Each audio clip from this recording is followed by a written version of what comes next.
தேவ பிள்ளைகளே, ஆண்டவருக்கு பாவமும் பிடிக்காது, வியாதியும் பிடிக்காது. ஆண்டவருக்கு பிடிக்காது, எனக்கு பிடிக்காதுன்னு சொல்லுங்க.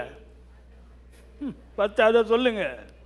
அவர் எதை வெறுத்தாரோ நானும் வெறுக்கிறேன். கரெக்டா? அவருக்கு வியாதி பிடிச்சிச்சா? எங்கேயாச்சும் வியாதி அக்கமடேட் பண்ணாரா? அவருக்கு பிடிக்கவே பிடிக்காது பிரதர். அவருக்கு பாவமும் பிடிக்காது.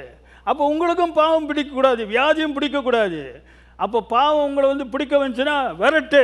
வாலிப இச்சைகளை விட்டு விலகி ஓடுன்னு போட்டிருக்கு. Flea also youthfulness. விலகி ஓடு. ஏன் தெரியுமா? பாவம் உங்கள் மேல் இருப்பது அவருக்கு பிடிக்கவே பிடிக்காது. அதே போல் வியாதி உங்கள் மேல் இருப்பது அவருக்கு பிடிக்கவே பிடிக்காது. உங்களுக்கு பிடிக்குமா? பிடிக்குமா? உங்களுக்கு அந்த மைண்டு வரணும். இப்போ சப்போஸு உண்மையாக ஒரு நிஜமான ஒரு விசுவாசி, சத்தியத்தை அறிந்த விசுவாசி, அந்த விசுவாசி பாவம் அவன் மேலே வந்துடுச்சின்னு தெரிஞ்சால் என்ன பண்ணுவான்? என்ன பண்ணுவாங்க? சப்போஸ் பாவம் செஞ்சிட்டீங்க தெரியாமல், நீங்கள் நல்ல விசுவாசி, உண்மையான விசுவாசி, தேவ பயம் உனக்குள்ளே இருக்குது, பாவம் செஞ்சிட்டீங்க, என்ன பண்ணுவீங்க? கண்ணீர் விட்டு அழுது, ஐயோ ஆண்டவரே மன்னி, ஆண்டவரே மன்னி, ஆண்டவரே மன்னி, ஆண்டவரே, ஐயோ இந்த பாவத்துக்கு என்ன மன்னி ஆண்டவரே சொல்லுவீங்களா சொல்ல மாட்டீங்களா? ஏன்னா இயேசுன்னு சிந்தை உங்களுக்கு இருக்குது. ஆனால் வியாதிக்கு மாத்திரம் சொல்ல மாட்டீங்களா? அங்கே தான் அடிக்குது எதுவும். என்னங்க வியாதி மாத்திரம்? வியாதி அதுனா நார்மலு. என்ன நார்மலு? பாவத்துக்கு மாத்திரம் உடனே ரெண்டுமே ஆண்டவருடைய பார்வையில் அப்நார்மலுங்க. Do you know something? இந்த மாதிரி நிறையா ஃப்ரேஸ்லாம் கொடுப்பேன். when sickness met Jesus, it ceased to exist. தெரியுமா உங்களுக்கு? it stopped being in that person. வியாதி இயேசுவை சந்தித்த உடனே காணா போயிடுச்சு. அதான் இயேசு பார்த்தோன்னே அதான் இட் டிட் நாட் ஆப்ரேட். அதுக்கு பிறகு ஆப்ரேட் பண்ண போனானா வியாதி மீட் பண்ணுச்சுன்னா அவுட்டு. அதுதான் ஜீசஸ்.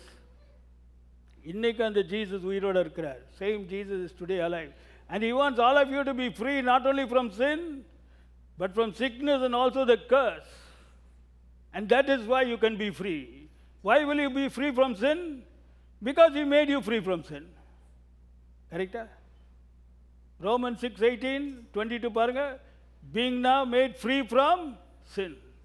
பாவத்தினின்று நீங்கள் விடுதலையாக்கப்பட்டு 6:18-20 பாவத்தினின்று நீங்கள் விடுதலையாக்கப்பட்டு. In the same way, 1 Peter 2:24, Matthew 8:17, he has borne our sicknesses, by his stripes you were healed. அப்போ பாவத்தினின்றும் நீங்கள் அப்படியே தலைமுறையால் சுகமானீங்கன்னா என்ன அர்த்தம்? சுகமானீங்கன்னா என்ன அர்த்தம்? வியாதியினின்று விடுதலையாக்கப்பட்டு. பார்த்தீங்களா? பாருங்க, தமது சரீரத்தினாலே நம்முடைய பாவங்களை சிலுவையின் மேல் சுமந்தார். இயேசு கிறிஸ்து பாவங்கள் என்ன செய்தார்? சிலுவையின் மேல் சுமந்தார். மத்தேயு 8:17 நம்முடைய நோய்களை சுமந்தார். பார்த்தீங்களா?